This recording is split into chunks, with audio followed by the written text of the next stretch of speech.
तो डीएम साहब यहाँ से बोल रहे हैं, तुम बीच में कोई भी कुछ बोल दे रहा। एक पद का सम्मान और मान होना चाहिए, इस बात को हम पढ़े लिखे लोग जानते हैं। ठीक है, हमारी वैचारिक लड़ाई होगी वो अलग है, सरकार से लड़ाई है, हम सीबीआई मांग रहे हैं, SIT दे रहे हैं, वो हमारी अपनी लड़ाई है, उसको लड़ेंगे। पर अगर कोई भी यहाँ से डीएम साहब या कोई भी अगर बोलता है तो ये आप लोग जानते हैं यार, आप लोग 8-8 घंटे कोचिंगों में 10-10, 12-12 घंटे लाइब्रेरी में बिताते हैं, तो वो भी समझ सकते हैं कि कोई भी बीच से कोई ऐसी लूज टॉकिंग नहीं करेगा जिससे कि हमें भी दुख हो, उन्हें भी दुख हो और समाज को भी दुख हो, क्योंकि इनका काम है, इनकी ड्यूटी है और ये अपनी ड्यूटी के लिए आए हैं।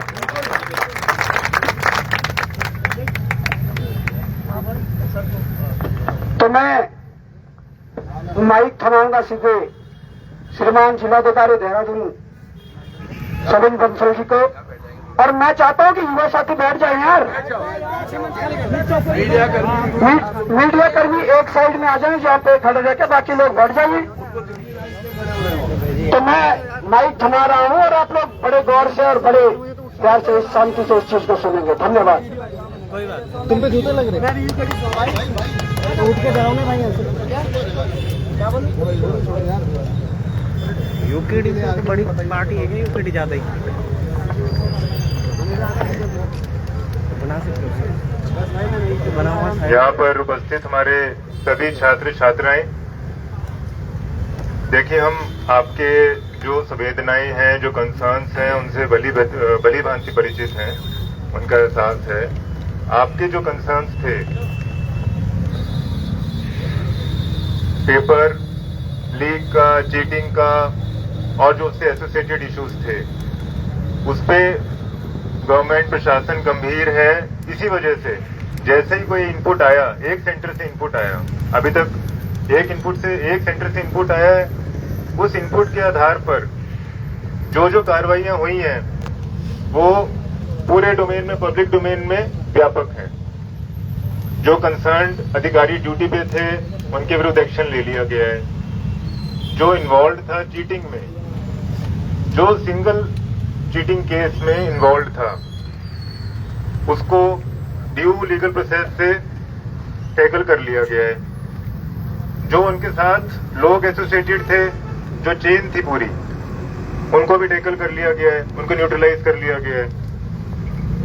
अब जो इनपुट था वो भले ही सिर्फ एक सेंटर से था, लेकिन पूरी परीक्षा की सैंक्टिटी को ध्यान में रखते हुए, जो सूचिता है उसको ध्यान में रखते हुए जो हमारी SIT गठित हुई है, वो सिर्फ उस सेंटर के लिए ही नहीं, हमारी स्टेट में जहां जहां पर भी एक सेंटर था, उस सब के प्रोसेसेस को, सारे ऑपरेशंस को इन्वेस्टिगेट कर रही है।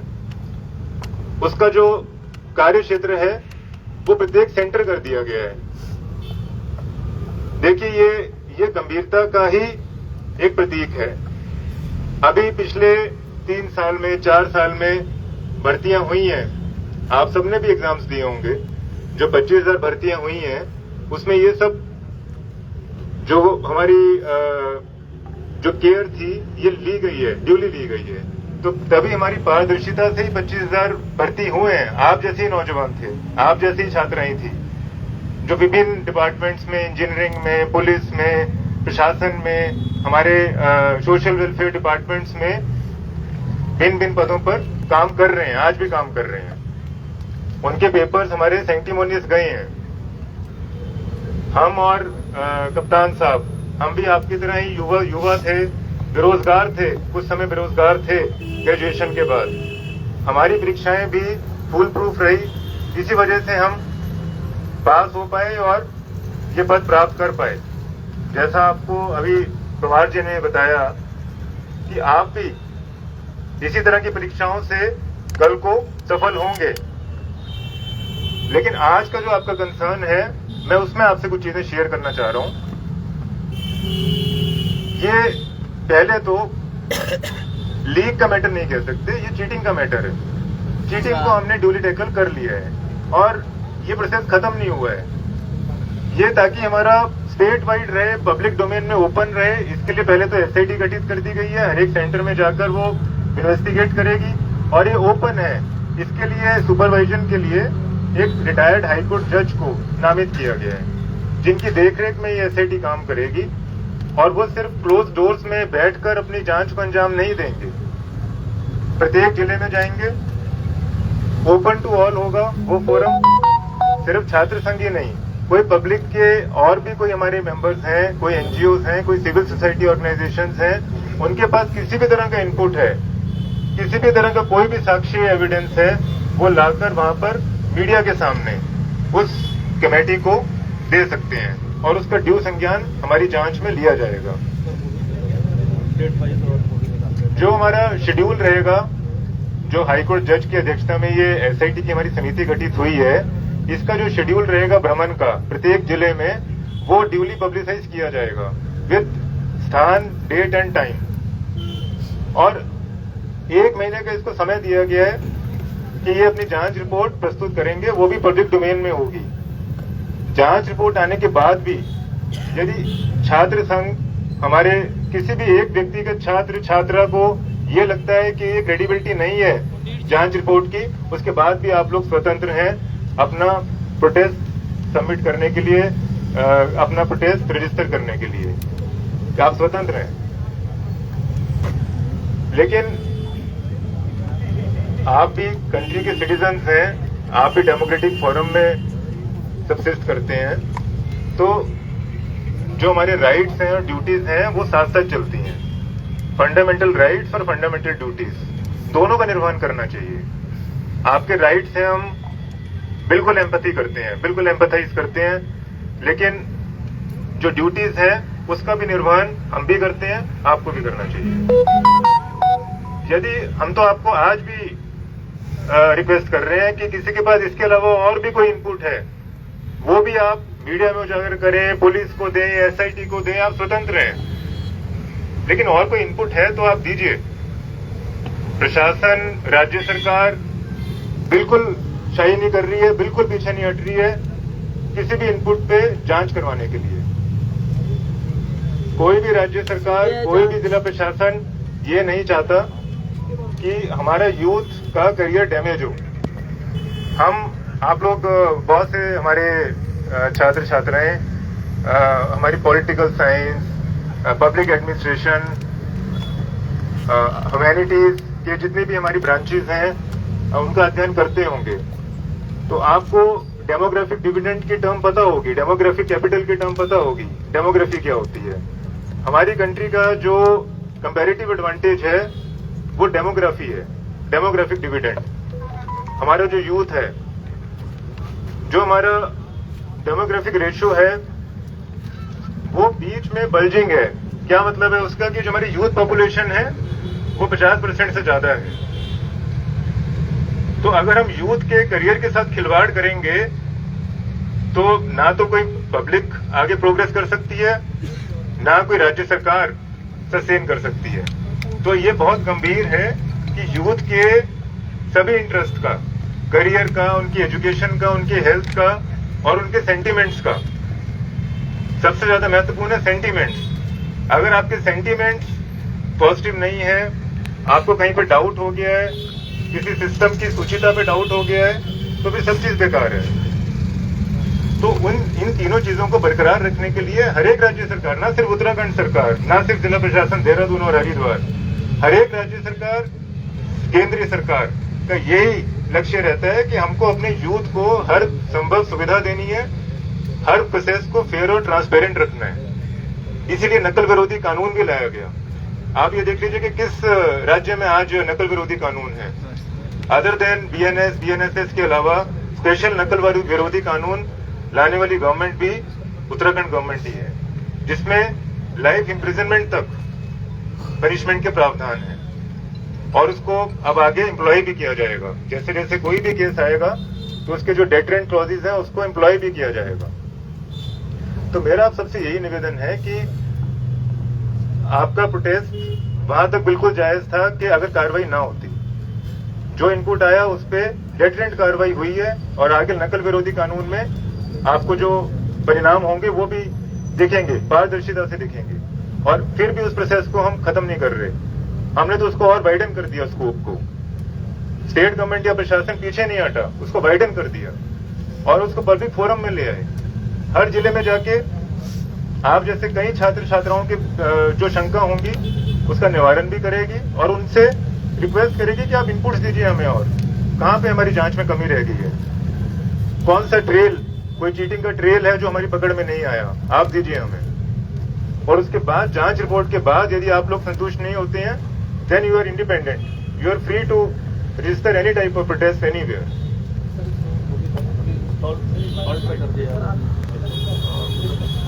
आगे नहीं बढ़ रहा।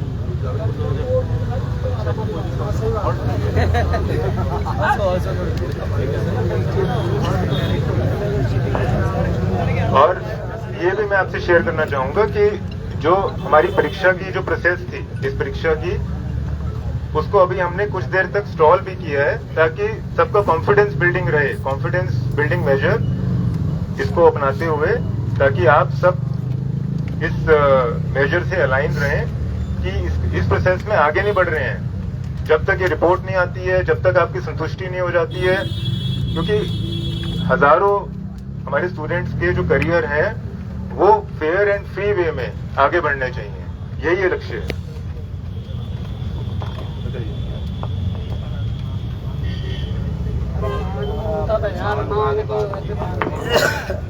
आपने जिलाधिकारी देहरादून को सुना,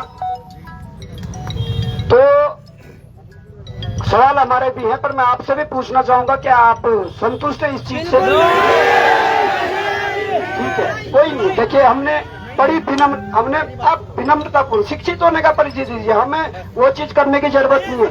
देखिए, लड़ेंगे यार, ऐसा थोड़ी है, लोकतंत्र है, लड़ेंगे। यहाँ बात नहीं सुनी गई तो दिल्ली जाएंगे, दिल्ली लड़ेंगे, ऐसा नहीं है।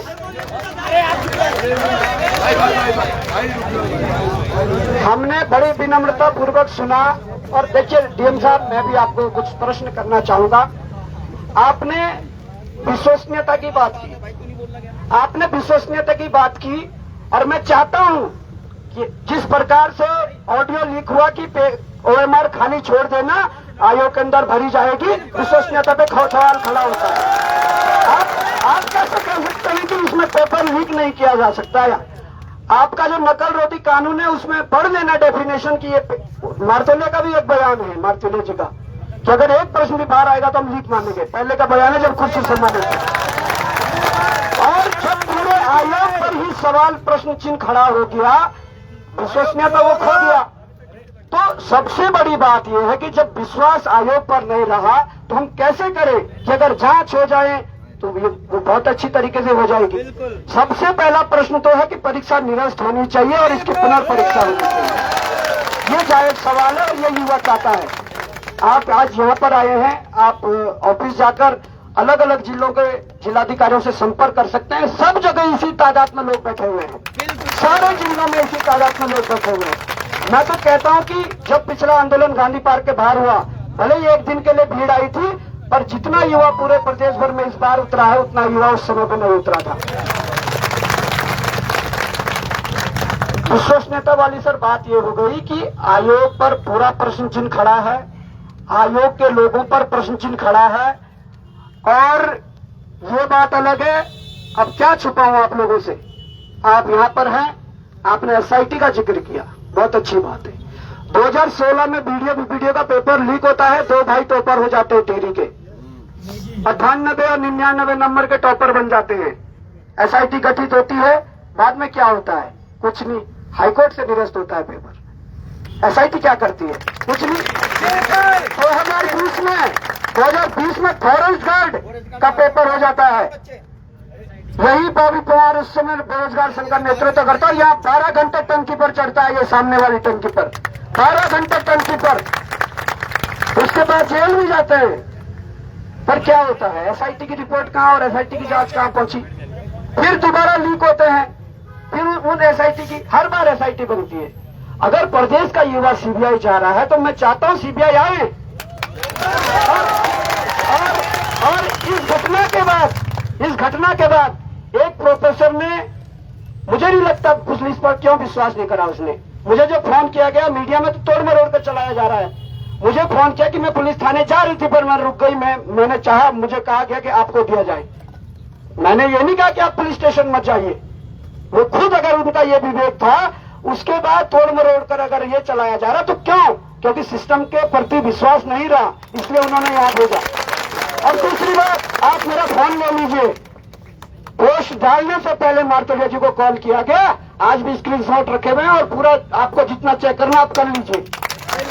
पोस्ट डालने से पहले मार्तोलिया जी को फोन किया गया। तो बात अलग है कि मार्तोलिया जी ने उस समय फोन नहीं उठाया और पोस्ट डालने के 10 से 12 मिनट बाद मार्तोलिया जी का फोन वापस आया। आप चाह रहे तो दोनों फोनों की आप जितनी चेकिंग आप कर सकते हैं एसटीएफ ले जाएंगे।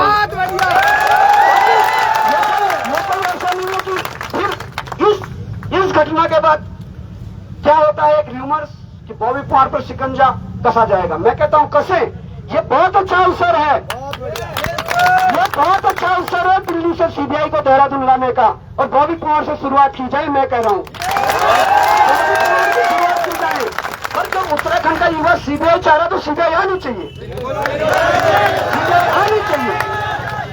क्योंकि सर बार बार हम ऐसी घटना नहीं देख सकते। मैं अपनी बात कर रहा हूं, मैं मेरा 2014 में इंटर हुआ, मैं कोई ऐसा नहीं हूं कि कोई बहुत 14 में इंटर हुआ।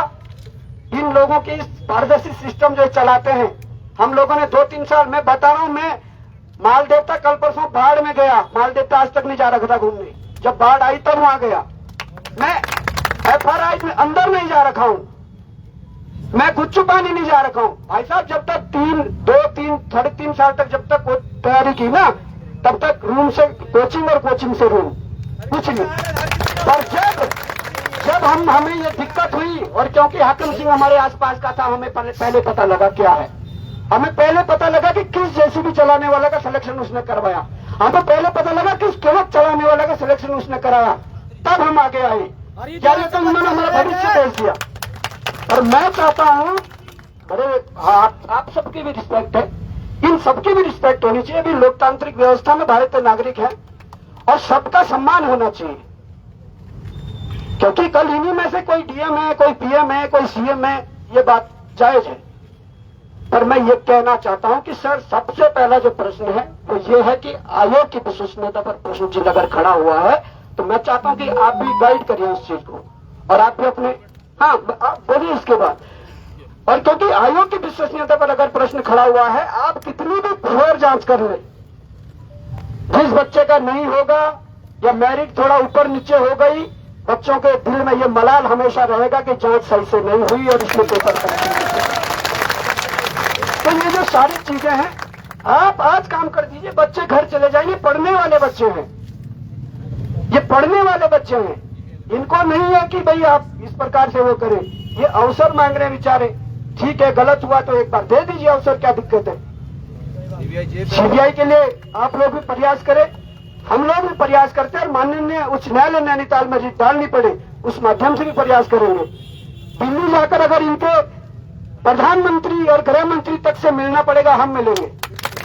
और बात यह कि प्रयास तो सब करें, दोनों तरफ से प्रयास होना चाहिए। हमारा मकसद ऐसा नहीं है कि युवाओं को बरगला करके तमाम प्रकार की चीजें, और जो सच्चाई है सामने आनी चाहिए। हमने दुख झेला है, हम अगर यहाँ खड़े हैं तो उसके पीछे सबसे बड़ा कारण है कि मैंने बोला ना, जब 3-4 साल तक तैयारी की तो हमने कहीं कमरे से बाहर तक पैर नहीं रखा। जौनसार में सबसे ज्यादा त्योहार होते हैं, साल में एक बार घर जाते थे, शादियां छोड़ दी रिश्तेदारों की, घर वालों की तक शादियां छोड़ी। पर भाई हमें ठेस पहुंची है ना, किस प्रकार से चीजें हुई है। तो ये प्रश्न है, मुझे लगता है कि इन्होंने भी कुछ नोट किया है ये भी, और आप अगर बोलना चाहेंगे तो उसके पहले या उसके बाद, ठीक है, क्योंकि ऐसा नहीं है, आप आइए, आपका सबका स्वागत है। और बड़ा मतलब ये है कि सबका रिस्पेक्ट यहाँ पर मैं ये मानता हूँ सर, और I always respected it this way. पहली बार ऐसा हुआ है कि किसी नेता ने आपको कुछ बोला है, इसका मतलब आप साफ हैं और अच्छे हैं। इट शोज दैट एक ऑफिसर हमारे बीच में ऐसे हैं जो चुने का भला चाह रहे हैं, भले नेता कुछ भी करें, जिन पे करोड़ों की अपनी संपत्ति की जांच चल रही है। Sir getting back to the point sir, एक महिला जो आपको लीड दे रही है सर, उसके खिलाफ हमने FIR कर दी, एक बड़ा प्रश्न है। दूसरी बात, कल मैं कहीं देख रहा था, उसको निष्कासित करने की भी बात चल रही थी, which is not good again. आप हो सकता है कुछ उसमें चल रहा हो। दूसरा, कई जगह सर कैमरा हिडन है, वो बताया जा रहा है कि उसमें पन्नियां लगी हुई हैं और पेपर लगे हुए हैं, उनमें जांच। तो एक बहुत बड़ी बात है जो आपने भी बोली कि आप हमें लीड दो तो हम उस पर काम करेंगे। मुझे ये समझ नहीं आता, जब पिछली बार में 22-23 में ये प्रकरण हुआ था और बॉबी और सब लोग थे जो हमेशा लीड देते रहे, तो व्हाट इज पुलिस डूइंग? ये बड़ा प्रश्न है sir. What is SIT doing? Why do you want lead from us? हम इन स्कूल में, जो स्कूल में आप बात कर रहे हैं कि हमने वहां पे अधिकारी को निलंबित कर दिया, ये तमाम चीजें कर दी, वो स्कूल के जो प्रबंधक हैं, जो परीक्षा कंट्रोलर हैं, उन पे क्यों नहीं कार्रवाई? क्या वो भाजपा के मीडिया प्रभारी है इसलिए उन पे कार्रवाई नहीं है सर? दूसरा, ये जांच जब सब इसका भी कोई कारण हो सकता है वैसे, पर एक बड़ा प्रश्न था जब एसओजी इसकी हरिद्वार में घटित थी, पेपर लीक हरिद्वार में हुआ है, तमाम चीजें हरिद्वार में हुई है, तो ये पूरा मुद्दा उठ के देहरादून पुलिस के पास कैसे आता है, ये भी एक बड़ा प्रश्न है। दूसरा सर, एक बच्ची यहाँ पे कल बोलती है, भाजपा कहती है कि हमारा भगवा झंडा है, भाजपा कहती है। वो बच्ची ने बोला कि अगर मैं एक संविधान के अंतर्गत मैं वो झंडे को बेच के मैं भारत का झंडा पकड़ना चाहूंगी। आज कहीं न कहीं उस बच्ची को सुरक्षा की आवश्यकता है, वो हमारी बहन है और उसको तमाम तरीके से ये अलग अलग इनके छुटपैये हैं वो करने की कोशिश हो सकता है सर, कहीं आपके पास एक एप्लीकेशन उसके खिलाफ एफआईआर के लिए भी आएगी। तो मैं चाहता हूं उससे पहले उस बच्ची को प्रोटेक्शन दिया जाए और जो ऐसे फेक उसको गालियां दे रहे हैं अलग अलग कमेंट्स में, उन पर कार्रवाई की जाए। ये हमारा बड़ा मुद्दा है। और जी कैमरा अच्छा, दूसरा तो सीबीआई बड़ा मस्ट है कि वाई नॉट सीबीआई, मतलब एसआईटी, अंकिता प्रकरण में भी एसआईटी हुआ है सर। जो अभी कशिश प्रकरण हुआ उसमें भी पुलिस ने इन्वेस्टिगेशन करी और सुप्रीम कोर्ट से अगर आज वो अपराधी बरी हुआ है तो उसका कारण यही है कि पुलिस अपना काम पूरा से नहीं कर पाई, वेपन डिडंट फाइंड आउट, तो उसके बाद आज वो जिसने किया वो बाहर हो गया। तो अगर सीबीआई है तो सीबीआई है।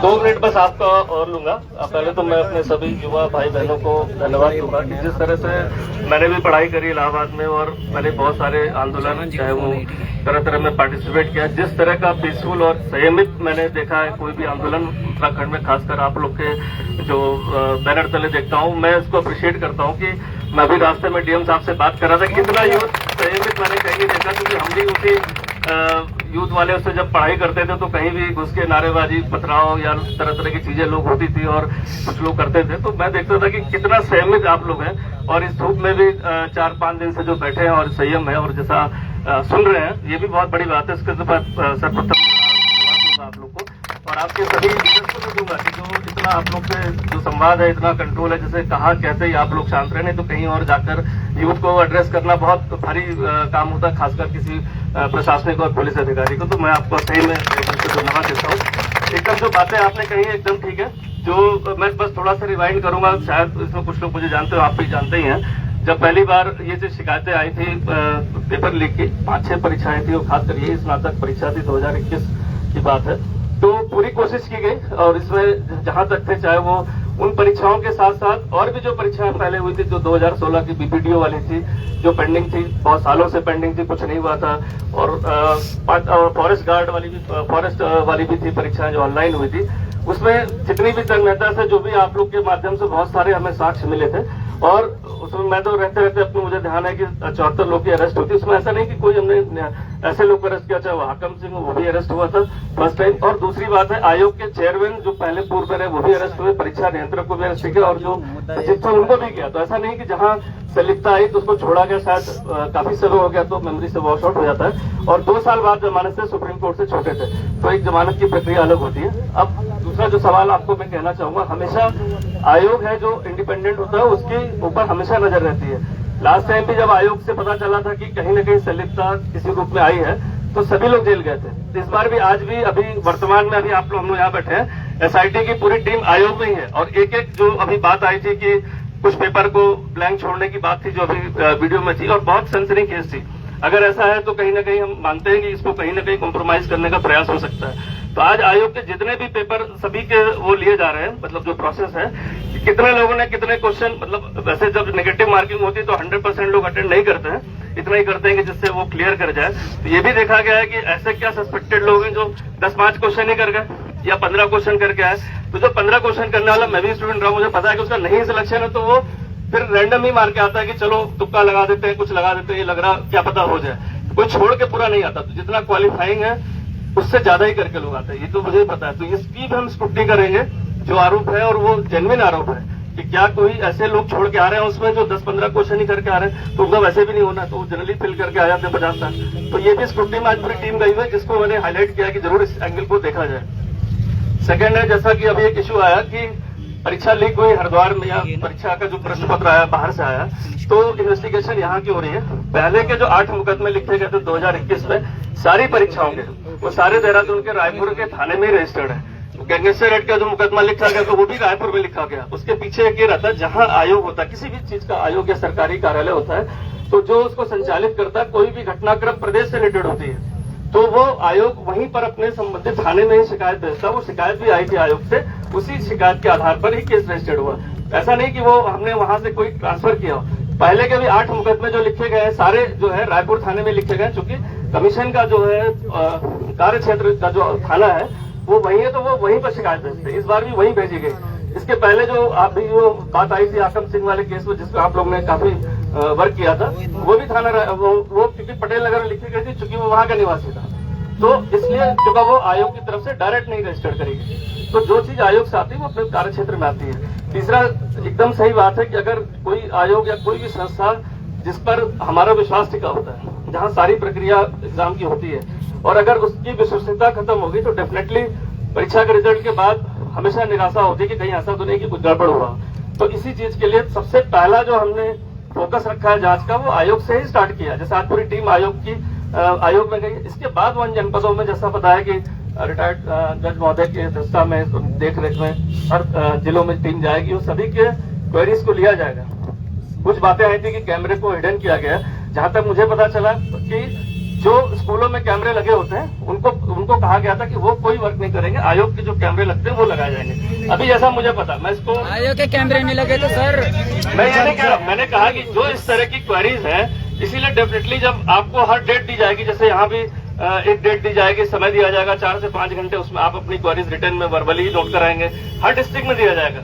और ये देखा भी जाएगा परीक्षण करके कि क्या इसके पीछे कोई मंशा गलत थी। ये तो परीक्षण, क्योंकि एक माननीय रिटायर्ड हाईकोर्ट के जस्टिस साहब आ रहे हैं, वास्ट एक्सपीरियंस है, उनकी निगरानी से तो कोई बच नहीं सकता। न पुलिस बच सकती है, न कोई ऐसा अपराधी बच सकता है, न कोई कंडक्ट गलत करने वाला बच सकता है। और मुझे लगता है कि वो सुझाव भी आने वाले समय में जब आयोग की निष्कर्ष आएंगे तो फाइंडिंग में सुझाव भी आएंगे कि कहाँ कहाँ लैप्सेस होने की संभावना होती है और उसको कैसे ठीक किया जाए। तो ये एक महीने की बात है।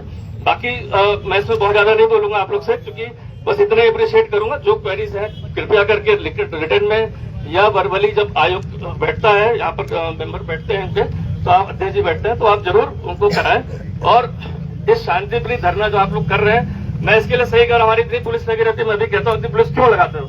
जब आपने ऑब्जर्व कर लिया है कि शांति से बैठे हैं, और इतना विश्वास मुझे इतने सालों से हमारा इंटरेक्शन है, मतलब कि मुझे पता है कि ऐसी चीज नहीं होगी। और खासकर जितने भी युवा यहाँ पर आए, क्योंकि हम लोग भी काम करते हैं, हमें पता है कि सारे लोग कोचिंग करते हैं, कोचिंग के बाद यहाँ पर आते हैं, तो ये भी हमें पता है कि कोई वो लोग नहीं है कि जो पढ़ते नहीं और यहाँ के खाली बैठे हैं। ये सारी जानकारी हमें, और इसीलिए संयम आपकी तरफ से, और इसीलिए आपको कहीं भी एक बार भी डीएम साहब से बात हो रही थी, मैंने कहा सर एकदम शांति से बैठे हैं। पहली बार ऐसा होता है कि इतनी शांति से मैंने किसी को धरने पर इतने लंबे समय तक बैठे देखा हो। तो मैं आपका शुक्रिया करूंगा, और बाकी आप लोग से जो बातें आई हैं जनरली डेफिनेटली इसको टेकअप करेंगे। सर जो युवा सीबीआई मांग रहे तो सरकार भाई वो सवाल इनसे नहीं होगा, सरकार से करेंगे, ठीक है? उनका काम है, ठीक है, सरकार से बात करेंगे, हमें जैसे बात करेंगे।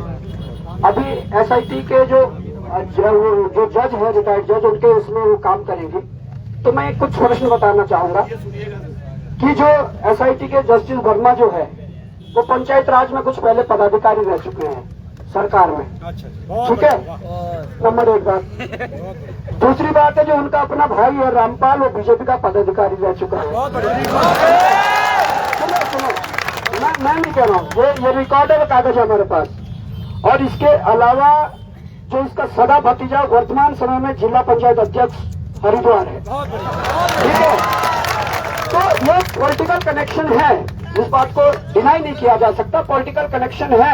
क्यों जस्टिस वर्मा जी को लाया गया, इसलिए हम सीबीआई मांग रहे हैं। और दूसरी बात सर ये है कि मैं एक चीज और बताना चाहूंगा कि ये मेरे हाथ में जो कागज है ये 20 पेज है, और ये 20 पेज ये एफआईआर है, ये एफआईआर है।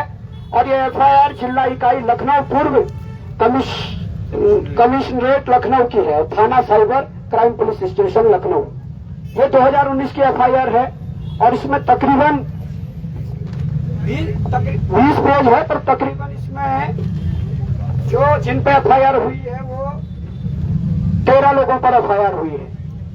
अब मैं आपको ये भी बताना चाहूंगा कि आप लोग कह रहे हैं कि एक सेंटर से पेपर बाहर आया, वहां से ये हुआ, ये सॉल्व नहीं कर पाया, तमाम प्रकार की चीजें जो चल रही है। हाकिम सिंह सक्रिय था नहीं था वो भी जांच हो, उसके कितने लोग सक्रिय थे नहीं थे वो भी जांच हो। इसके अलावा जिसने वो पेपर बाहर किया उनका क्या कनेक्शन था, क्या वो था, कितने लोगों तक भेजा, क्योंकि ये हम भी जानते हैं कि अगर पूरा पेपर किसी एक व्यक्ति को भेजा जाए तो 2 घंटे तो वही सॉल्व करने में लगा देगा, तो जो अंदर मांग रहा हो क्या खाक सॉल्व करेगा, एक बात है। इसलिए हो सकता है कि टुकड़ों टुकड़ों में 1-1, 2-2, 3-3 पेज करके किसी को भेजे गए हो। पर ये जो 20 पेज की एफआईआर है, ये मैं अभी आपके कार्यालय भी पहुंचाता हूँ, एसआईटी में भी दूंगा, और आपको भी सर अगर एक प्रतिलिपि चाहिए तो मैं दूंगा। ये सारे लोग जब यूपी में ये जेल गए 2019 में, उनकी जमानत हुई तो ये देहरादून आकर सेटल हो गए, ये हमारे पास पुख्ता जानकारी है।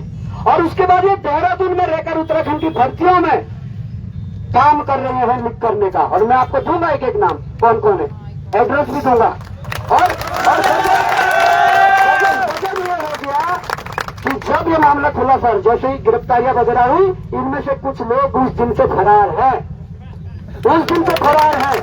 तो सर ये बहुत बड़ा रहता है। मैं नहीं चाहता हूं कि आज हम इसको आंदोलन को किसी उस पर उठा लें, घर चले जाएं और कल कोई दूसरा पेपर हो फिर लीक हो जाए। कितने बार लीक करेंगे? हम तो चाहते हैं कि एक बार ऐसी धरपकड़ हो, एक बार सीबीआई अगर आ ही जाए तो मजा आ जाए।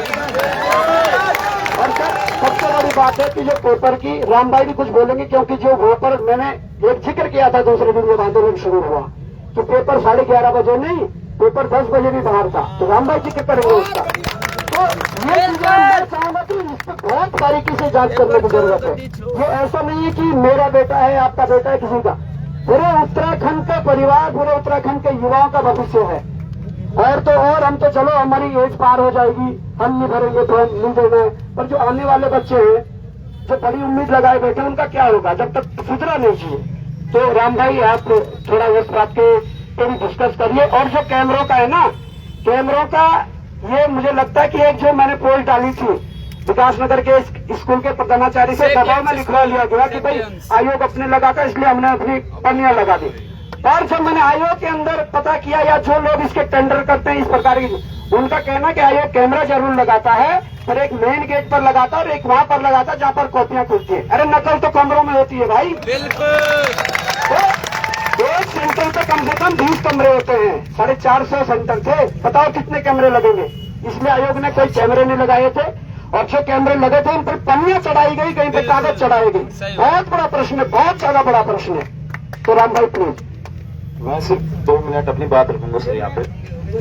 हाँ, राम थोड़ा आगे हो जा, राम थोड़ा आगे जा। मैं सिर्फ कुछ चीजें बताऊंगा सर यहाँ पे कि एक्चुअल में अब ये जो पेपर है, ये सिर्फ पेपर लीक नहीं है, बल्कि पहली बार ऐसा देखा जा रहा है कि इस पेपर में जो है कई अनियमितताएं आई हुई है। तो इस पेपर को जो है सबसे पहले तो हम चाहते हैं कि उसको जो है कैंसिल कराकर ये एग्जाम की घोषणा आज ही कर दी जाए। हम सिर्फ ये चाहते हैं कि इस प्रदेश का युवा, हम खुद नहीं चाहते हैं इस प्रदेश का युवा जो है यूं सड़कों पर कब तक वो जो है बैठा रहेगा। क्यों नहीं सरकार हमारी जो है घोषणा कर देती, चलिए बच्चे अपने घरों में जाइए, अब पढ़ाई कीजिए, यहाँ पर आपको जो एक भी बच्चा नजर नहीं आएगा अगर आप ये घोषणा कर दें। और अनियमितताएं क्या क्या हुई हैं उसके जो है 10 से 12 बिंदु खुद हम एसएसपी साहब को हम दे चुके हैं सर को, और इसके अलावा हम गृह सचिव को भी 10 से 12 बिंदु दे चुके हैं कि भाई ये सेंटरों में कितनी बड़ी अनियमितताएं हुई हैं। सिर्फ पेपर लीक नहीं कह रहा हूं मैं, पेपर लीक तो हुआ ही है, लेकिन जो अनियमितताएं हुई हैं वो बहुत बड़ी अनियमितताएं हुई हैं। और इसके अलावा अभी हमने 10 से 12 बिंदु और बना लिए हैं इस परीक्षा से रिलेटेड कि कहां कहां पर अनियमितताएं हुई है। अगर आप देखेंगे तो दुदली का एक सेंटर है, उस दुदली के एक सेंटर में पेपर होना था 11 बजे, वहां 10:30 बजे से पेपर जो है चालू करवा दिया गया। उसकी भी जांच हो वो भी हमने दिया हुआ है पॉइंट, उसकी जल्दी जांच हो जाए। इसके अलावा अगर आप देखेंगे तो हरिद्वार के रुड़की में पहली बार ऐसा देखा जा रहा है, हरिद्वार के रुड़की का एक सेंटर है, वहां पर जो है पूरे सेंटर की जो कार्बन कॉपी होती है जो बच्चों को घर के लिए दी जाती है OMR वाली, उसमें जो है ये छपा ही नहीं है कि मैंने कौन कौन से उसमें जो है टिक मारे हुए हैं, कौन कौन से उसमें वो किए। वो देखिए वो बच्चा भी है जो हाथ उठा रहा, तो बहुत सारे ऐसे हैं। वो पूरा मामला है, सेंटर की जांच है। उसमें कुछ में पहले से ही गोले हो रखे हैं, कुछ OMR में पहले से गोले हुए हैं, इसके भी है चीजें। तो जब इतने सारे तथ्य आपको दिए जा रहे हैं, जब इतनी सारी चीजें जो है मुख्यमंत्री जी के समक्ष भी हम रख चुके हैं। हाँ, एक वीडियो एक जो मुख्यमंत्री के सामने भी हमने रखा, SSP सर के सामने भी हमने रखा कि टिहरी में एक सेंटर है जहां पर जो है बाहर में 2 लड़के जो है पर्ची में कुछ कर रहे थे ठीक अंदर जाने से पहले, वो शिकायत भी हमने की है। और क्या ये जांच का विषय है, क्या वो जो है, और वो ChatGPT पर लगे थे जल्दी जल्दी कि इसका आंसर क्या होगा, इसका आंसर क्या होगा।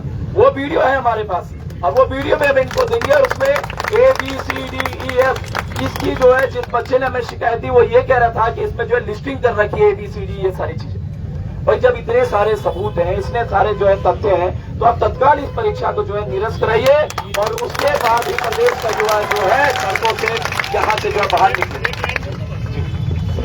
ये आपकी बात एकदम ठीक है। इन्होंने आपने मुझे रिटर्न में बहुत सारी चीजें शेयर करी है, क्योंकि इसमें एक इंडिपेंडेंट जब एक रिटायर्ड जस्टिस साहब अपॉइंट हो गए हैं और इसके बाद काम शुरू हो गया, तो ये जो आपकी बातें वो डेफिनेटली वहां तक पहुंचेंगी। और जिस दिन डेट मेरे ख्याल से रिसर्च जल्दी 2-3 दिन के अंदर ये डेट यहाँ पर पहले देहरादून से शुरू करेंगे, इसके बाद हर जनपद में करेंगे। तो इस तरह के साक्ष्य अगर आते हैं आपके माध्यम से, आपने भी दिए और आप लोग से भी आएगा, हर जिले से आएगा, तो डेफिनेटली कहाँ क्या चीजें कमियां रही है, जानबूझकर हुई है, साजिश के तहत हुई है या त्रुटियां रही है। तो 1 महीना मुझे लगता है कि बहुत बड़ा पीरियड नहीं है और हो सकता है 1 महीने का तो मैक्सिमम टाइम दिया है, बहुत सारी चीजें 20 से 25 दिन में भी पूरी हो सकती है। तो इतना ही मैं बस कहूंगा। और एक बहुत अच्छी बात कही कि जो आई है बात बहुत सस्पिशियस भी है कि अगर किसी के बी कॉपी में जो हम कार्बन कॉपी रखते नहीं प्रिंट आया है, तो छात्रों का भी देखना पड़ेगा कि क्यों नहीं आया होगा, क्या है। और दूसरी बात, कभी अगर OMR पर अगर कोई किसी ने इंक लगा दिया या पहले से बोला है, तो उसको पहले तो मतलब एग्जाम की परीक्षा किसी का लगा है और उसको क्वेश्चन करना चाहिए। लेकिन इतनी साइंस फास्ट है कि आपको ध्यान होगा 2016 में भी कुछ ऐसे ही हुआ था, तब से बहुत सारे सुधार किए गए।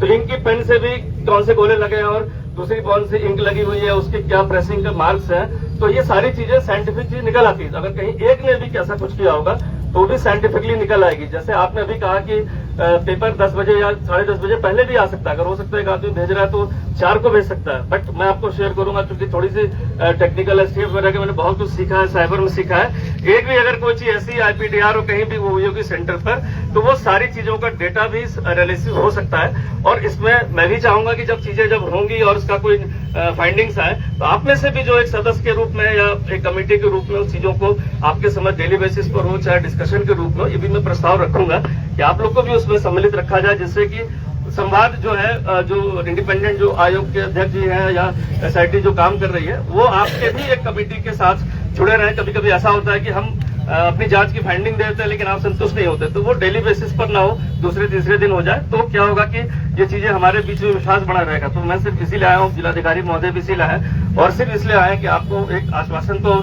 जो हमारे स्तर के आश्वासन है वही हम दे सकते हैं। बाकी जो आपकी बातें हैं वो जरूर सरकार तक पहुंचा भी दी जाएंगी जिलाधिकारी महोदय के माध्यम से। बट आप लोग को मैं बहुत धन्यवाद दूंगा।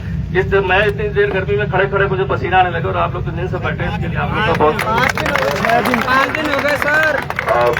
सर एक बस लास्ट पॉइंट है, मुझे लग रहा है हमने काफी बातें कर दी और जज साहब के बारे में या उनके रिश्तों के बारे में भी आपको बताया है, आप उस पर सोचिएगा।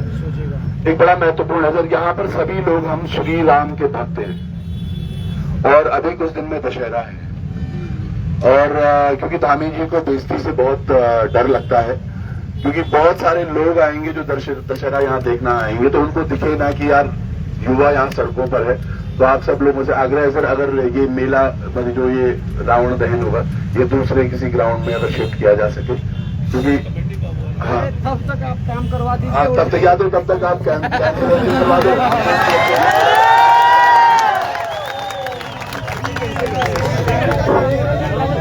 बहुत बहुत धन्यवाद, आप हमारे मध्य है। किंतु एक इस मांग को माननीय मुख्यमंत्री ने तत्काल पहुंचाए और जो युवा यहाँ पर 5 दिन से इस तरीके से तप रहा है, घाम ताप रहा है, उसकी मांगों तक माननीय मुख्यमंत्री तक पहुंचाए और इस पर तत्काल जो है कुछ कहा जाएगा। आप हमारे मध्य है, आपका पुनः बहुत बहुत धन्यवाद, आभार। भाई आराम से जाने दे, वहीं से बात कोई नहीं आराम से जाने दे। मैं तो ये बोल रहा हूँ भाई गाड़ी बस पे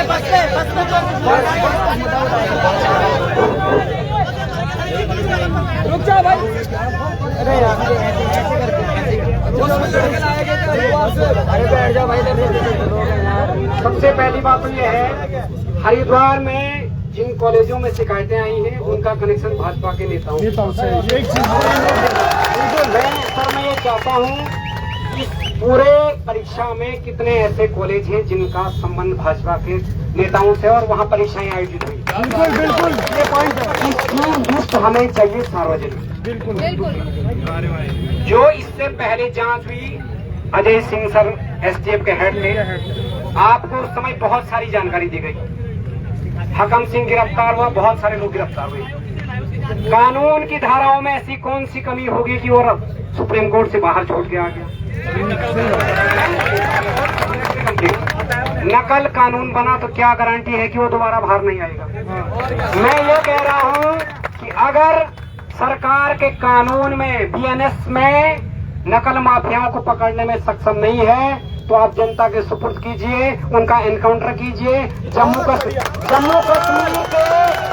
कश्मीर के हाई कोर्ट ने कहा है कि एक बच्चे की जिंदगी बर्बाद करना अटेम्प्ट टू मर्डर है। बिल्कुल सही।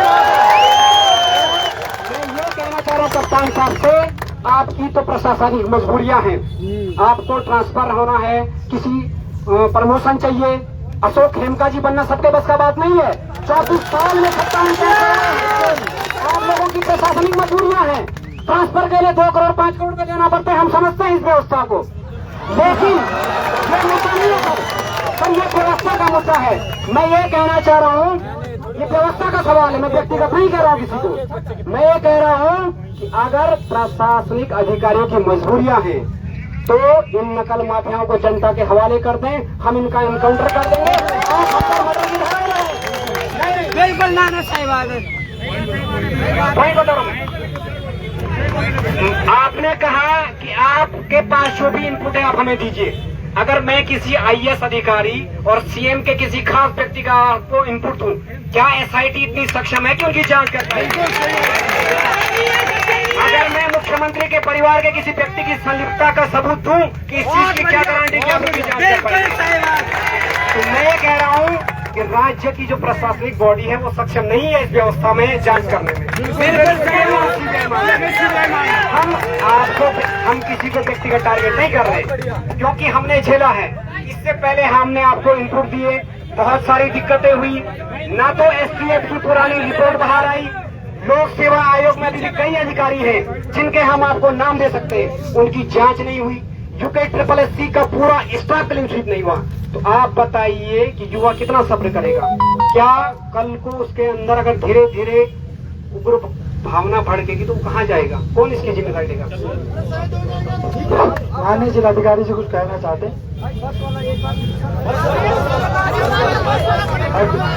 बस वाला यहाँ पर सर क्या हुआ कि अभी 3 दिन पहले हरिद्वार से 235 बच्चे लाए गए और हमने उन बच्चों के माँ बापों से भी बात की। उनका कहना है कि उनका बच्चा फर्स्ट सेम और सेकंड सेम का विद्यार्थी है, तो BA, BCom, BSc कर रहा है और उनको यहाँ लाया गया एकता बिहार धरना स्थल पर। वहाँ नारेबाजी कराई गई कि परीक्षा परिणाम जारी कराओ, संज्ञान कौन लेगा? और वहाँ बोला गया कि निष्पक्ष और सारी चीजें हुई है। मैं चाहता हूं सर, कालनी एक आपने अभी अभियान चलाया था देहरादून पे उत्तराखंड पुलिस ने, कालनी कुछ फर्जी दादाओं के लिए। सही बात है। तो ये लोग भी कालनी अभ्यर्थियों की श्रेणी में आते हैं, इन पर मुकदमा होना चाहिए सर। दुर्गेश लाल वो लोग जो इस प्रकार का षड्यंत्र कर रहे हैं कौन है? तो धन्यवाद। आप एक बार डीएम साहब को लास्ट बार सुन लीजिए, फिर ये जाएंगे, फिर हम अपना डिस्कस करेंगे। और इनके मैं निवेदन करूंगा स्पेशल, सब जो इनपुट जो सारी चीजें पता है इस पे गौर करके आप आगे बात करें। और अगर वो मानते हैं तो मैं विश्वास दिलाता हूँ कि अगर भी परीक्षा निरस्त होती है और उन्हें परीक्षा की होती है और सीबीआई के लिए प्रयास कर रहे हैं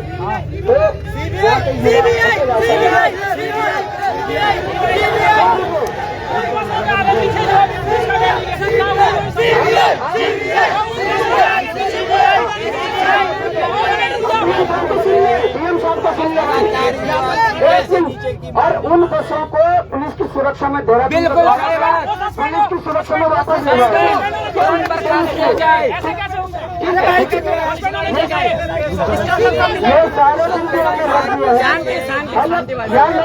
यार तुम तो इन पे बड़ा करे, रुक जाओ। हमने बोल दिया, रिटर्न फॉर्म में भी दे देंगे। बस आप डीएम साहब की लास्ट बार बात सुन लीजिए, वो ब्रिज का काम करेंगे शासन के साथ और हम यहाँ बैठे हुए वो मैसेज करते रहेंगे कि क्या है। अगर बुलाएंगे तो यहीं से जाएंगे बात करने। धन्यवाद। आराम से सुन लीजिएगा प्लीज। कोई नहीं भाई जी, सुन लो साहब को। नीचे हो जाए यार, बैठ जाओ भाई, सारे बैठ जाओ। पहली बार देख लोगे जिस प्रकार से आपने अभी तक शालीनता के साथ सुना है सर, हमारे और सरकार के मध्य एक सेतु का काम कर रहे हैं। प्लीज आपको एक बार गौर से सुन लीजिएगा, तब आप भले बोल देना। बैठ जाओ भाई इधर से। देखिए, जैसे कीप साइलेंट। आप सबसे पहले भी जैसे हमने शेयर किया है, हम लोग भी आपके बीच में से ही हैं। बिल्कुल, हम लोग भी कोई ऐसा पैराशूटेड नहीं है। हम लोग भी आपके बीच में से ही, आप जैसे ही परिवार हाउस होल्ड से ही आए हैं मूल रूप से। हमारे अभी भी भाई बहन हैं, परिवारजन हैं जो स्ट्रगल कर रहे हैं, पढ़ रहे हैं, परीक्षाएं दे रहे हैं। तो हम आपके संवेदनाओं को समझते हैं। जैसा आप लोगों ने अभी सजेस्ट भी किया है, डेफिनेटली मतलब हम ब्रिज ही हैं आपके बीच में और गवर्नमेंट के बीच में। तो जो आपकी लेजिटिमेट कंसर्न है उनको अवश्य रूप से गवर्नमेंट के समक्ष रखा जाएगा। जो आपकी पेपर कैंसिलेशन की मांग है, मैं पहले उसके बारे में आपसे बताना चाह रहा हूँ कि देखिए, जब भी कोई हीनियस से हीनियस क्राइम भी होता है, वो एलिगेशंस होती हैं, उसमें पहले विवेचना की जाती है। चाहे वो लोकल थाना करे, एसआईटी करे, सीबीआई करे, कोई भी जांच एजेंसी करे, उसकी पहले विवेचना की जाती है, फिर निष्कर्ष पे आकर उसको सजा मिलती है। आपकी सारी एलिगेशंस चाहे जेन्युइन है, ट्रू है, या हो सकता है कि उसमें कुछ आपका सिर्फ डाउट्स हों, उन सब की विवेचना के लिए हमने आपसे 1 महीना मांगे। 1 महीने में जो हमारी जांच चल रही है उसकी जो रिपोर्ट आएगी, अगर वो सेटिस्फैक्टरी नहीं है तो हमने आपको पहले भी बात की है कि आप तब भी अपना प्रोटेस्ट कर सकते हैं, तब भी अपने डाउट्स रेज कर सकते हैं। लेकिन एक बार जो वो आपसे साक्ष्य लेना चाह रहे हैं इन मीडिया डोमेन, इन मीडिया बंधुओं के सामने ही आपसे वो बात करेंगे, चाहे आप ओरली दें, साक्ष्य दें, रिटर्न में दें, जैसा आपको देना है। और आपसे इसलिए मांगा जा रहा है, जैसे हमारे बीच में से अभी एक बंधु जो बता रहे थे कि हमसे क्यों मांगा जा रहा है। जो जांच एजेंसी है वो तो कर ही रही है अपना काम, लेकिन आपकी सेटिस्फेक्शन के लिए कि हमारे पास एक एडिशनल एविडेंस था, वो नहीं मांगा गया। जब हम ओपन इंक्वायरी बोलते हैं, ओपन इंक्वायरी या आयोग गठित करने का मतलब यही होता है कि पब्लिक से फीडबैक और एविडेंसेस ले लिए जाएं, इसलिए आपसे मांगा जा रहा है। तो 1 महीने के बाद जब उनकी जांच पूरी हो जाएगी, पब्लिक से मिल लेंगे, छात्र छात्राओं से मिल लेंगे, उसके बाद भी यदि रिपोर्ट आपको संदिग्ध लगती है या इनकम्प्लीट लगती है, तब आप अपना जो डाउट्स है, प्रोटेस्ट है, विरोध है, वो कर ले। और अभी ये जो परीक्षा हुई थी, इसको तो अभी हमने स्टॉल कर ही दिया है, ये हम अभी आगे नहीं बढ़ाएंगे जब तक वो जांच रिपोर्ट समक्ष नहीं आती। तो मेरा आपसे ये निवेदन है कि ये जो आपका ये जो करियर का ये जो टाइम है, ये प्राइम टाइम है। इसमें आपको जो अपना प्रोटेस्ट के जरिए मैसेज कन्वे करना था वो आपने कर लिया, जो आपने मैसेज कन्वे करना था वो कर लिया। उस पे जो गवर्नमेंट ने वाइडन करनी थी जांच स्कोप, वो कर लिया गया है। जहां तक सीबीआई की आप बात कर रहे हैं, देखिए जब आयोग की रिपोर्ट जब आ जाएगी और उसमें हमको लगता है कि नहीं, इसमें हमारा आमजन संतुष्ट नहीं हो रहा या जांच में कुछ कमियां हैं, सारे एस्पेक्ट्स पे कवर नहीं हो पाया, या सक्षम नहीं था हमारा जांच एजेंसी सारे एस्पेक्ट को कवर करने के लिए, तो उस तरफ भी सोच लिया जाएगा। ऐसा कोई उसमें रूल आउट नहीं किया गया। कहीं से किसी भी स्तर से जो आपकी मांग है सीबीआई जांच के लिए, उसको भी ऐसा कोई रूल आउट नहीं कर दिया गया कि वो अड़िग है कि नहीं जाएंगे वहां पर। लेकिन पहले एक अपनी जो स्टेट एजेंसी होती है, हमेशा उससे पहले सीबीआई की जो है वो एक प्रीलिमिनरी रिपोर्ट मांगती है फैक्ट फाइंडिंग के लिए। हमेशा एक प्रीलिमिनरी रिपोर्ट मांगती है कि केस डिटेल्स क्या हैं, क्या क्या हमने जांच करी, क्यों आपने रिकमेंड किया सीबीआई को कि आप क्यों सक्षम नहीं थे उसको करने के लिए। तो ये सब वैसे भी जांच करनी पड़ेगी, तो बिना उसके वो एक्सेप्ट भी नहीं करेंगे। तो मेरा आपसे पेपर कैंसिलेशन के लिए तो हम डिसीजन तब करेंगे जब उनकी रिपोर्ट आ जाएगी। कौन सी रिपोर्ट? सारे इनका कहना है कि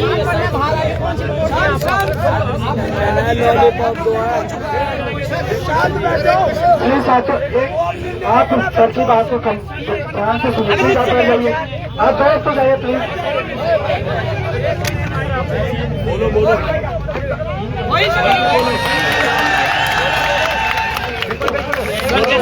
सर जैसे मार्तोली जी का कहना है कि सिर्फ 3 पेज बाहर आए और पेपर लीक नहीं माना जाएगा। सुनो भाई सुनो, 3 पेज सिर्फ बाहर आए तो पेपर लीक नहीं। अरे भाई शांत हो जाओ भाई, आपके हिसाब से भी यही है, पेपर लीक नहीं माना जाएगा।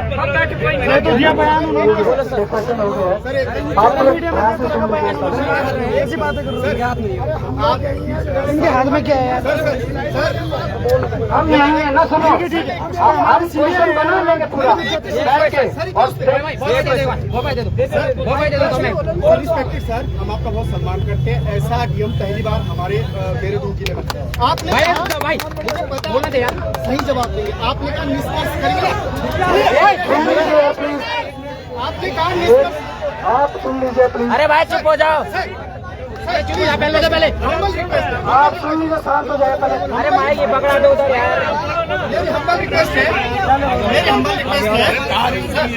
आपने कहा कि हम पहले जांच करेंगे फिर डिस्कस।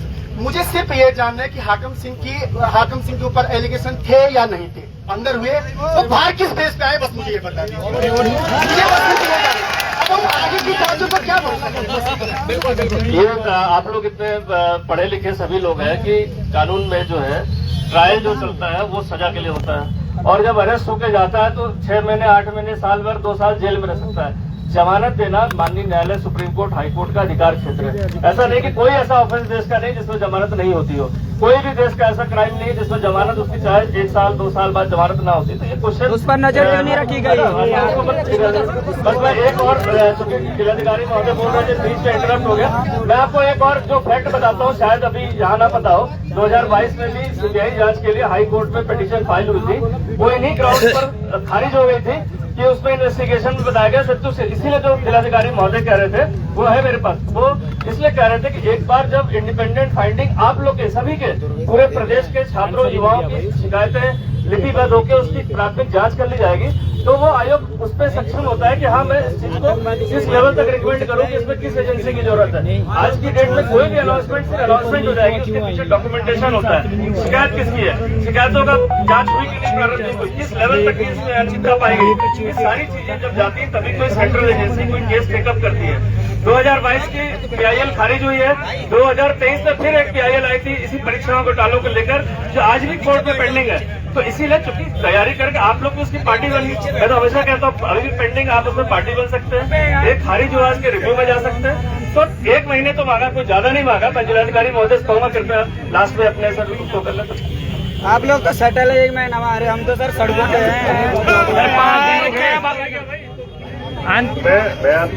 आंसर ही नहीं दिया भाई, उसका पेपर नहीं है। करियर का प्राइम टाइम है, जो हमारी परीक्षा देने की एज होती है वो लिमिटेड होती है, और इस अवधि में इसका बोल रहा भाई फैमिली में हमारे साथ जो डेस्टिनी होती है, डेस्टिनी किसी के साथ भी किसी भी तरह का प्ले करती है। तो जब आपको ये अवसर मिल रहे हैं, आपको अच्छे दिन मिल रहे हैं, कहाँ मिल रहे हैं?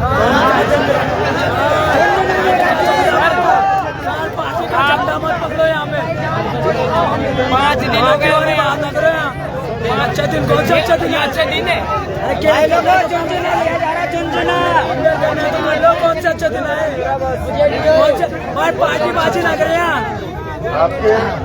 आपके जो फुटेज था, आपका जो फुटेज था वो रजिस्टर कर लिया गया है, उसके ऊपर कार्रवाई कर दी गई है और आगे स्कोप चल रहा है।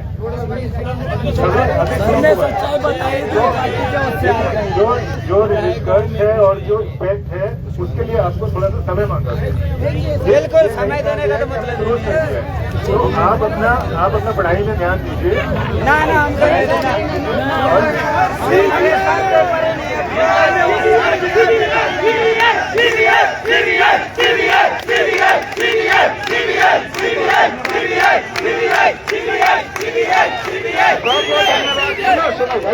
सुनो यार, धन्यवाद देना चाहूंगा जिलाधिकारी देहरादून का, वो यहाँ पहुंचे आपके हमारे पहुंचाने को लेकर।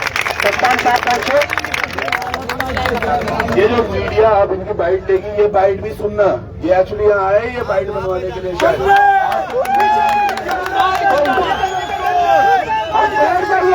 अब इम्पोर्टेंट बातें करनी है, बैठ जाइए, आप बैठ जाइए, आप बैठो। जितने लोग पीछे हो भी आगे आ जाए यार, मंच खाली कर दे। अब बातें होगी।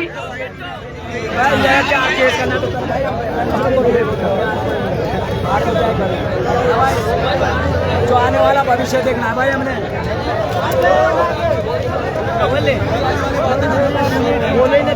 भाई जो बातें हुई है उस पर बातें होंगी। अब बैठिए, आप बैठिए सब लोग,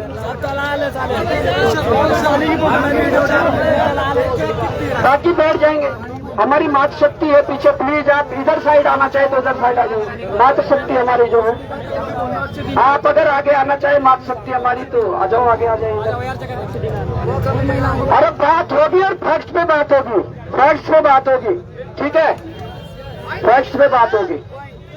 बैठिए प्लीज, बैठ जाओ यार, खड़े होके क्या करोगे खड़े रह के? दिक्कत किसको है बैठने में? बताओ क्यों दिक्कत हो रही है, बताओ। ऐसे जवानी में दिक्कत हो रही है बैठने में। 1 महीने तक बैठेंगे,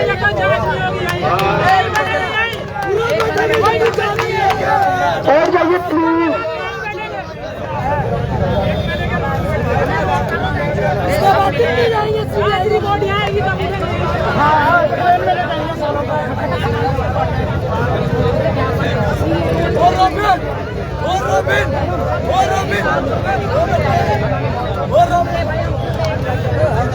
भाई हम शांत हो जाएंगे, शुरू करते हैं प्लीज। बैठ गए सब लोग। देखिए, ये आप सबके आंदोलन का असर है कि जिलाधिकारी और कप्तान साहब को यहाँ आना पड़ा।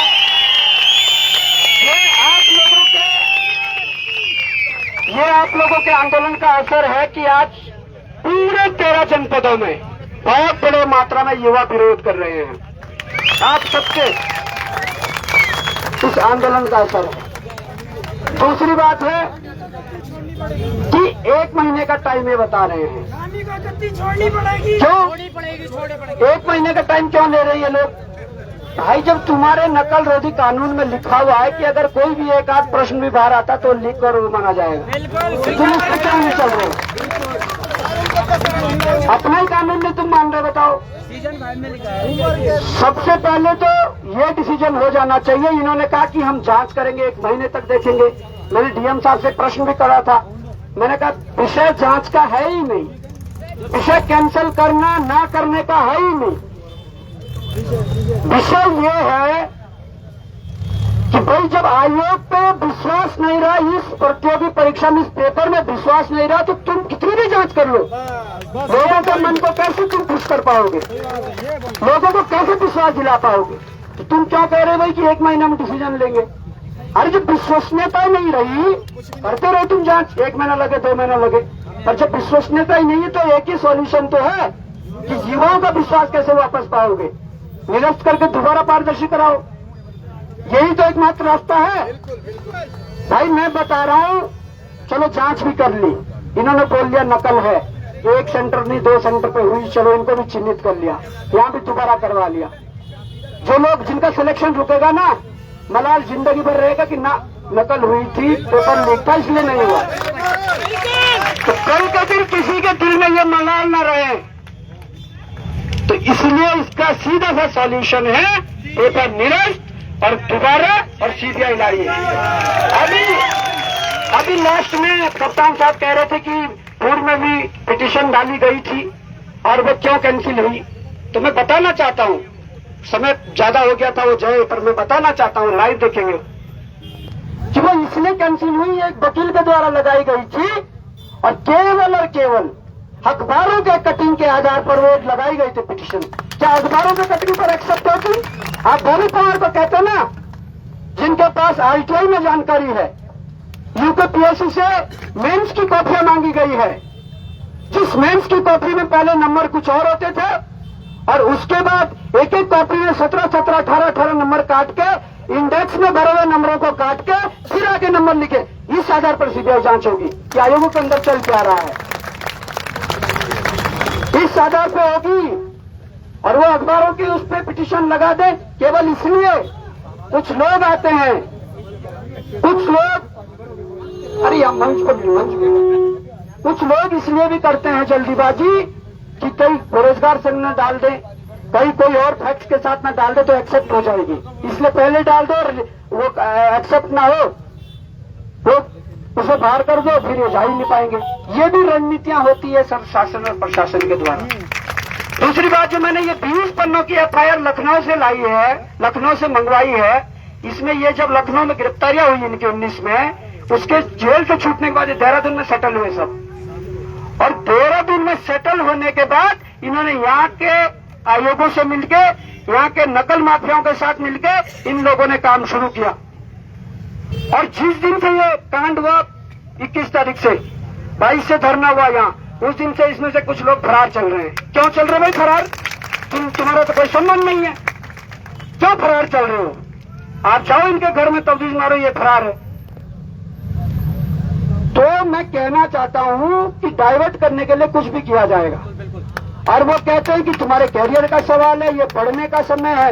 मानता हूं उस पढ़ने का समय है, मैंने दिया ना एग्जाम्पल। मैं जब 14 में इंटर हुआ, जब मैं देहरादून आया तो भाई 3 साल ढंग से पढ़ाई की, कमरे से कोचिंग, कोचिंग से कमरा, कमरे से कोचिंग, कोचिंग से कमरा। मैं बोल तो रहा हूं, उच्चू पानी मैं नहीं गया, माल देवता मैं नहीं गया, सहजदारा मैं नहीं गया, एफआरआई के अंदर मैं नहीं गया देहरादून में रहते हुए। क्यों? माल देवता अभी गया मैं, जब बाढ़ आई वहां, तब इसलिए गया कि मैं अभी लोकसभा लड़ा तो मेरा वो भी क्षेत्र पड़ता, तब गया मैं। और एक बच्चे के उस समय को तो देखो जो सब कुछ त्याग कर देता है केवल अपने पढ़ाई के लिए, अपने एग्जाम के लिए, और ये कहते हैं कि ये हो जाएगा तुम्हारे कैरियर का। अरे कैरियर बनाओगे कैसे जब पारदर्शी सिस्टम नहीं होगा? कैसे बनाओगे कैरियर बताओ? जब हर बार तुमने 1-2 नंबर से बाहर करना ही करना है, मैरिट इन्होंने अपने हिसाब से लगानी है। सही तो बोल रहे थे कई बच्चे जो मन से यहाँ बोल रहे थे कि कैसे 80 और 85 मैरिट चले जा रही है। अरे जाते हैं नंबर 80-85 और चुनिंदा लोगों को जाते हैं। ऐसा नहीं है कि बिल्कुल लगे हुआ है 90, 89.50, 89, 88.50। तो मैं ये थोड़ी होता भाई, 1-2 लोग अपवाद हो सकते हैं, 2-4 लोग अपवाद हो सकते हैं, वो 90 भी ला सकते हैं। बस तुम्हारी पूरी श्रृंखला वहां से शुरू होती है नीचे तक। बताओ तो पढ़े लिखे तुम लोग हो सब यार, हम पढ़े लिखे हैं, इन लोगों की तरह अनपढ़ नहीं है। जो इनके मंत्री जो अंगूठा टेक है, कहते हैं अरे पेपर लीक नहीं हुआ, बस 3 पेज बाहर आए। तो इनके प्रदेश अध्यक्ष कहते हैं अरे भाई पेपर लीक नहीं हुआ, अभी तो पेपर ही बाहर आया है, अभी रिजल्ट थोड़ी आया। अब तुम क्या चाहते, रिजल्ट भी बाहर आना चाहते हो? तो ये तरीका है। और फिर वो जाते जाते बोला कि अब एसआईटी काम कर रही है और जो रिटायर्ड जो जज है वो आगे है। तो रिटायर्ड जज के बारे में मैंने बता दिया भाई, रिटायर्ड जज के बारे में बता दिया। रिटायर्ड जज के बारे में मैंने बता दिया कि वो क्या है।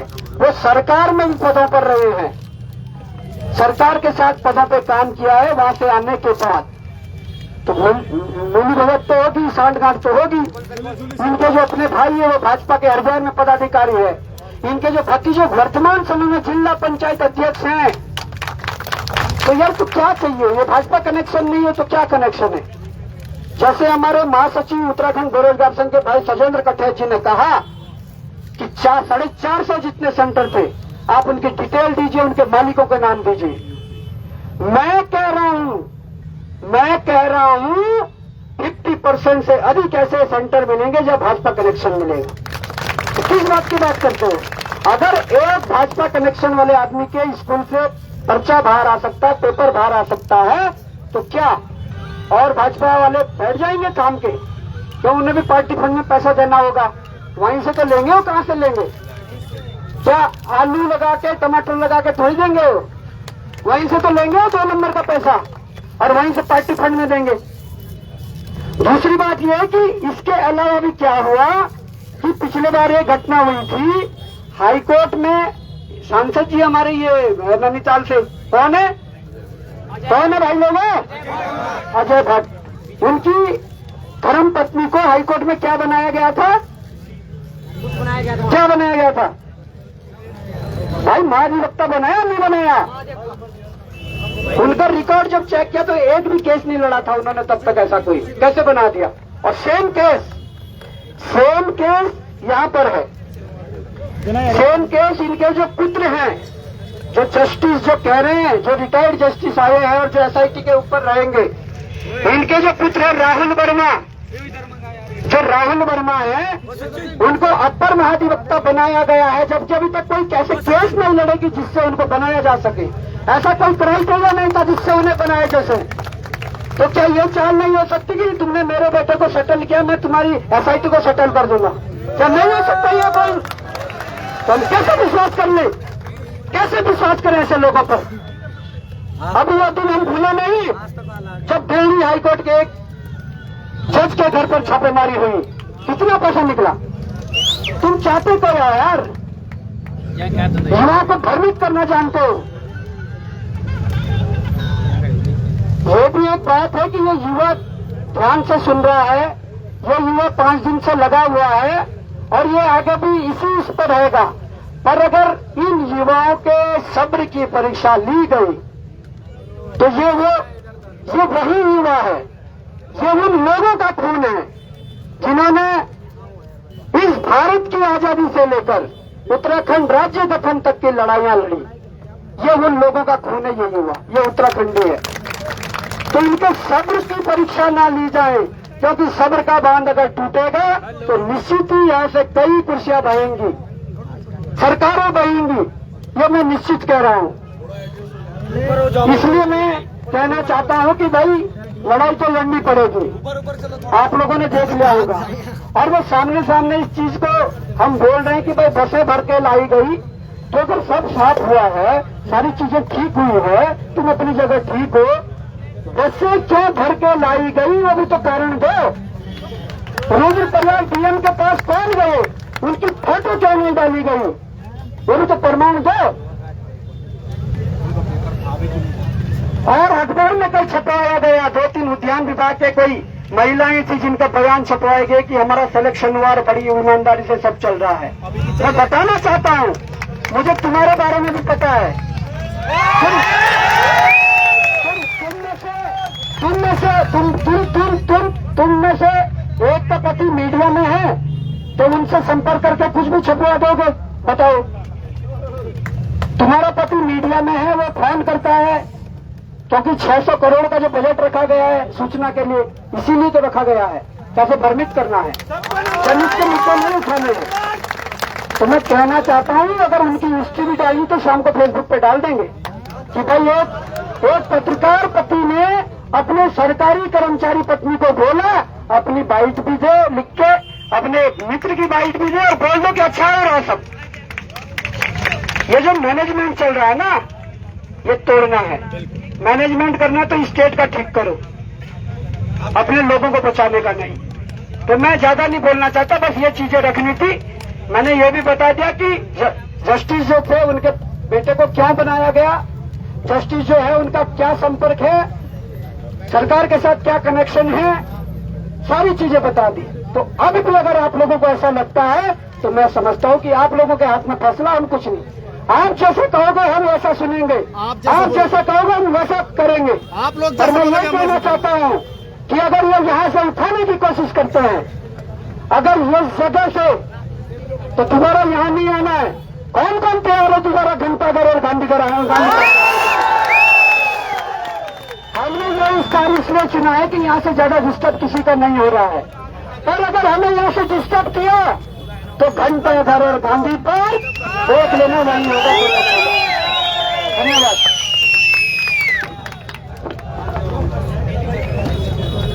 बोलो केदारनाथ धाम की।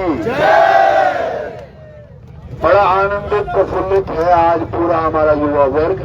ये आप लोगों की जीत है जो हम इतने दिनों से बात कर रहे थे, और याद रखना वो दिन दूर नहीं जब धामी भी आएगा यहाँ। बिल्कुल।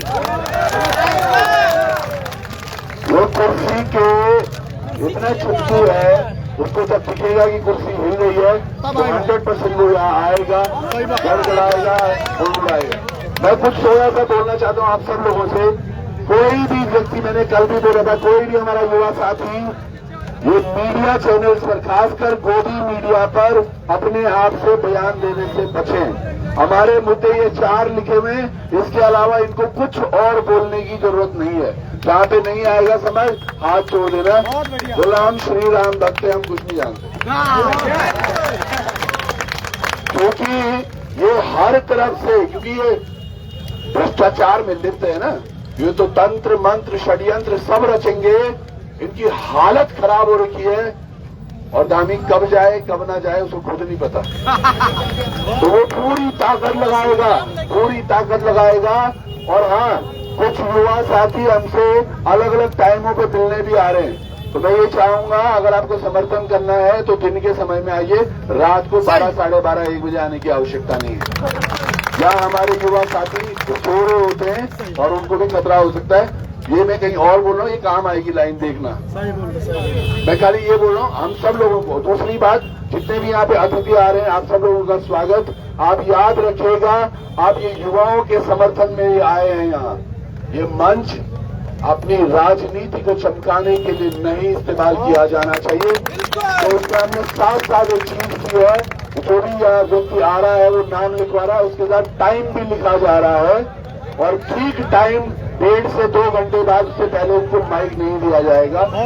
अगर परिस्थितियां बने तो 1.5 से 2 घंटा। तो आप सब लोगों का बहुत बहुत धन्यवाद।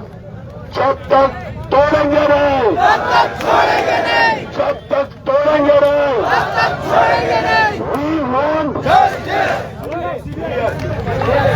CBI, We want CBI, We want CBI, We want CBI। और ये फटाफट पेपर कैंसिल कर लो, क्योंकि पेपर छोड़, पेपर छोड़, पेपर छोड़। बहुत बहुत धन्यवाद। और अभी किसी ने मुझे सुंदर कांड दिया,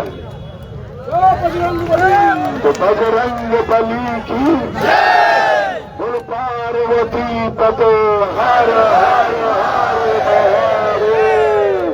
धन्यवाद। एक बार जोरदार नारेबाजी करेंगे यहाँ पर। पेपर चोर, कत्ती चोर, पेपर चोर, कत्ती चोर, हाथ उठा के प्लीज। पेपर चोर, कत्ती चोर, पेपर चोर, कत्ती चोर, पुष्कर धामी कत्ती चोर, पुष्कर धामी कत्ती चोर, जीएस मर्दोलिया कत्ती चोर, पुष्कर धामी मुर्दाबाद, पुष्कर धामी मुर्दाबाद, पुष्कर धामी शर्म करो, पुष्कर धामी शर्म करो, शर्म नहीं तो डूब मरो, पेपर चोर, कत्ती चोर। आगे के कार्यक्रम संचालन के लिए बिट्टू भाई आगे आए, और आप सभी साथियों से अनुरोध है, जितने भी साथी हैं, देखिए आप अपना स्थान ग्रहण कर लीजिएगा, क्योंकि पूरा आप ज्यादा देर तक खड़े नहीं रह पाएंगे। बिट्टू भाई आए और आप मंच संचालन करें।